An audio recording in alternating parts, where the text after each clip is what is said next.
현대차그룹 정의선 회장이 최근에 미국에 급하게 출국했죠. 미국이 인플레 감축법을 대응하기 위해서 미국으로 출장을 간 거였습니다. 바이든 대통령이 인플레 감축법에 서명한 지 5일 만에 출장길에 오른 거라 이 문제가 지금 얼마나 중요한지를 알 수 있습니다. 문제 대응을 위한 출장이었기 때문에 대응 관련 내용도 당연히 나왔는데 뭔가 좀 이상합니다. 이게 미국에서 발생한 문제잖아요. 그런데 현대차가 고심 중인 해결책이 오히려 국내에서 반발이 심할 걸로 예상됩니다. 왜 이런 이야기가 나오고 있는 건지 순서대로 살펴보겠습니다. 인플레 감축법은 뭔가요? IRA라고도 부르는데 자동차 관련 핵심 내용은 전기차 보조금이죠. 미국 내에서 받을 수 있는 보조금 규모가 1000만원 정도거든요. 이 중 절반은 미국에서 생산한 차한테만 주고 나머지 절반은 미국이나 미국하고 FTA 관계에 있는 국가에서 생산된 부품을 일정 비율 이상 장착해야 준다는 겁니다. 이게 현대차한테 큰 타격을 줄 수밖에 없는 이유는 뭔가요? 지금 미국에서 판매되는 현대기아차 전기차 중에 미국에서 생산되고 있는 차가 단 하나도 없다는 게 문제죠. 보조금이 전기차한테 중요한 이유는 간단합니다. 보조금을 왜 주는가에 대한 걸 생각하면 됩니다. 지금은 전기차 가격이 비쌉니다. 전기차는 새롭게 시작하는 분야이기 때문에 초기 투자 비용이 많고 이걸 기업 혼자 감당하기는 굉장히 어렵습니다. 국가적 차원에서 새로운 기술 개발을 도와준다는 취지가 명확하게 있다는 거죠. 그래서 내연기관 차면 4천만원 할 차가 전기차로 나오면 5천만원으로 나오고 보조금을 받으면 내연기관 차랑 비슷한 수준으로 사거나 조금 더 비싸게 사는 정도로만 만드는 거죠. 이렇게 되면 소비자들도 지원을 받고 기업도 지원을 받는 구조가 만들어지는 거니까요. 그런데 이거 하나는 명확하게 짚고 넘어가야 합니다. 당장은 현대차한테 큰 타격이 있을 걸로 보이지만 미국의 목적은 뭔가요? 이번 인플레 감축법은 자국 우대 정책을 명분으로 삼은 중국 견제용 수단이라고 말씀드렸죠. 한마디로 정치적 의도가 다분한 법이라고요. 미국은 중국을 견제하고 싶어 합니다. 이 말은 결국 중국을 멀리하면서도 중국 외의 다른 나라들하고는 오히려 관계를 더 돈독하게 만들어야 한다는 거죠. 내 편이 많아야 하니까요. 그리고 정치적인 의도가 들어갔다고 하는 이유는 뭔가요? 중국 견제용이라는 발표가 있자마자 바이든 지지율이 상승했죠. 미국은 11월에 중간 선거가 또 있는 상황이라 바이든 입장에선 이게 꼭 필요했을 겁니다. 그러니까 어떻게 보면 과제가 주어진 거라는 겁니다. 만약에 외교적으로나 우리나라 기업 차원에서 별다른 대응이 없다면 이건 진짜 언론에서 흔히 말하는 뒤통수가 맞죠. 왜냐면 지금 당장 대응을 안 하면 실제로 전기차 보조금을 받을 수 없다는 게 현실이고 이건 당연히 판매량하고 시장 경쟁에 영향을 줄 거잖아요. 그런데 장기적으로 대응을 잘하면 어떤가요? 일단 우리나라는 미국하고 FTA를 체결한 상태입니다. 아까 봤던 것처럼 FTA 체결 국가에서 생산된 부품을 사용해도 보조금 절반 기준을 충족한다는 게 중요하죠. 결국 장기적으로 봤을 때 LG엔솔, 삼성 SDI, SK온 이런 배터리 기업들은 대응할 것도 없고 자동적으로 이득으로 돌아온다는 거죠. 그러면 남은 건 뭔가요? 자동차 생산국을 미국으로 설정하고 이걸 실행으로 옮기기 전까지 일종의 유예 기간 같은 걸 받아내야 한다는 거죠. 그 중에서 자동차 생산국과 관련한 걸 대응하려고 정의선 회장이 미국 출장길에 올랐던 겁니다. 이 출장으로 인해서 나온 이야기 그리고 앞으로 벌어질 일들은 크게 세 가지로 정리할 수 있을 것 같습니다. 첫 번째는 미국이 짓기로 한 전기차 전용 공장 이거 완공 시기를 앞당기겠다고 했는데 구체적인 내용이 조금 나온 상황입니다. 공사 시작을 올해 10월로 앞당겨서 2024년부터 양산하는 방안을 검토 중이라고 하는데요. 여기서 문제가 하나 있죠. 인플레 감축법은 당장 지난달부터 시행되고 있습니다. 2024년에 완공되면 2년 동안은 보조금 절반을 못 받는다는 문제가 있다는 겁니다. 이게 중요한 이유가 지금 미국차 시장 점유율을 보면 테슬라를 제외하고는 현대차그룹이 1등입니다. 이걸 놓치는 순간 타격이 클 겁니다. 왜냐면 지금 전기차 시장은 점유율 싸움이 시작됐거든요. 그래서 한국이나 미국이나 독일 할 거 없이 전세계 브랜드가 전기차 공장을 새로 짓고 있습니다. 특히나 전기차는 어떤가요? 개인 소유 자동차보다 공인 단위 자동차가 많아질 겁니다. 이렇게 되면 개인이 아니라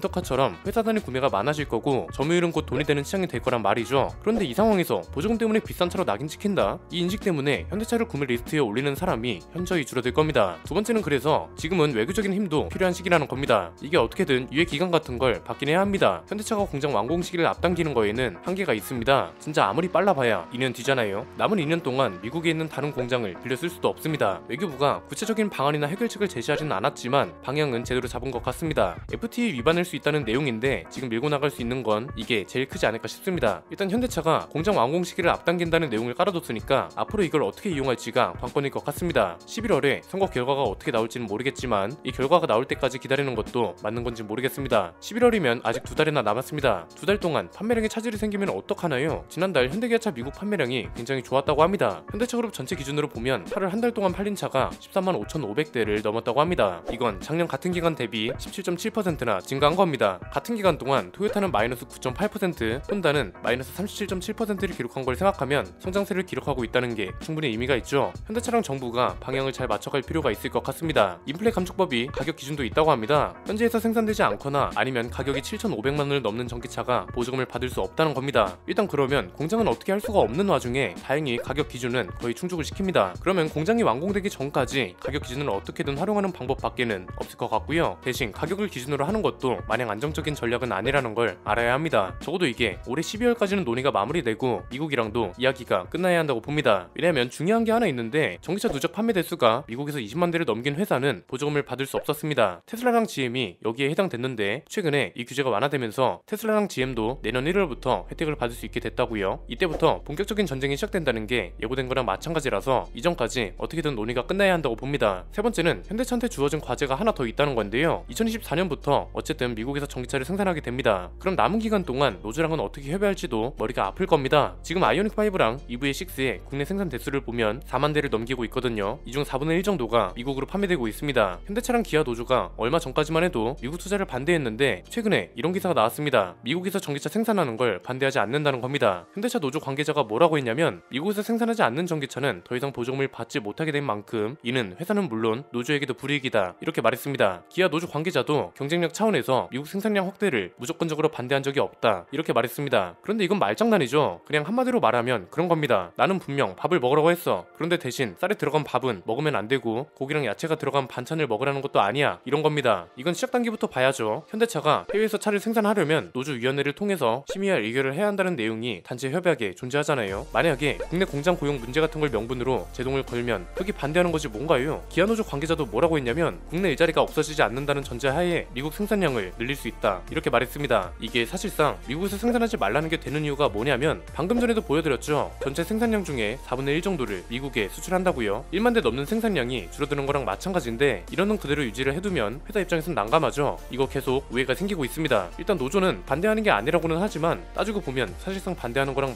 마찬가지라고요. 만약에 노조가 진짜 미국 투자와 생산을 반대하지 않는다면 적어도 자연 감소로 인한 구조 조정 정도는 인정해야 한다고 봅니다. 자연 감소는 말 그대로 퇴직자들이 생기면 인원이 줄어듭니다. 이걸 구조 조정 개념으로 가져가는 겁니다. 사실상 지금 재직 중인 사람들한테는 영향이 없는 거죠. 그런 소리는 할 수 있습니다. 야, 우리가 이 일자리를 어떻게든 유지해야 다음 세대도 일자리 걱정이 없는 거지 이런 말인데요. 이렇게 생각한다면 더욱더 자연 감소로 인한 구조 조정을 인정해야 한다고 봅니다. 지금 이걸 인정하지 않다 보니까 굳이 필요하지 않은 인원까지 채용해야 한다는 부담감이 있습니다. 이건 투자가 아니라 낭비입니다. 차라리 전기차로 넘어가면 분명 필요한 일자리가 추가로 발생하거든요. 배터리 생산 관련 일이라든지 전기차 전용 부품이라든지 이런 곳에는 생산직이 추가로 필요할 겁니다. 꼭 자동차 생산뿐만 아니라 아예 넓은 범위로 관련 일자리까지 영향을 줄 수 있어야 일자리가 다양해지고 산업 유지가 되는 게 아닐까 싶은데요. 이건 당장 1만 대 넘게 물량이 빠지는데 고용을 유지하라는 건데 회사 입장에선 미국 공장은 공장대로 돌리면서 국내 공장은 불필요한 인원까지 돌리라는 말입니다. 미국에서 생산하지 말라는 소리밖에 안 되는 거 아닌가요? 그래서 노조도 이런 오해를 풀려면 확실하게 이야기를 해줘야 한다는 겁니다. 자연 감소를 통한 구조 조정을 충분히 이해하고 이건 현재 재직 중인 직원들한테는 직접적인 영향이 없으니 장기적으로 봤을 때 노사 모두 도움이 될 수 있는 미래지향적 투자에 동의한다 이런 식으로 나오면 오해가 없겠죠. 그런데 만약 이게 안 된다면 노사 충돌은 피해갈 수 없을 겁니다. 이미 지금 정답이 정해진 상황에서 가정을 만들어가는 상황이 된 겁니다. 미국에서 생산해야 한다는 결과가 있는데 여기까지 가는 동안 노조와 협의를 어떻게 하느냐가 중요할 것 같습니다. 이 협의가 제대로 안 된다면 일단 노조가 무엇이든 반대할 명분이 생기는 거라서 오히려 분쟁 자체는 미국보다 국내에서 더 많을 수도 있을 걸로 보입니다. 결국 기업 차원의 움직임뿐 아니라 정부 차원의 움직임 그리고 노동자들도 여기에 협조를 해줘야 한다는 거라서 앞으로 어떤 변화가 어떻게 다가올지 궁금하네요. 오늘 내용은 여기까지입니다. 내용이 유익하셨다면 구독과 좋아요 알림 설정 부탁드립니다. 저는 김승현 안PD 스포일러 안PD였습니다. 감사합니다.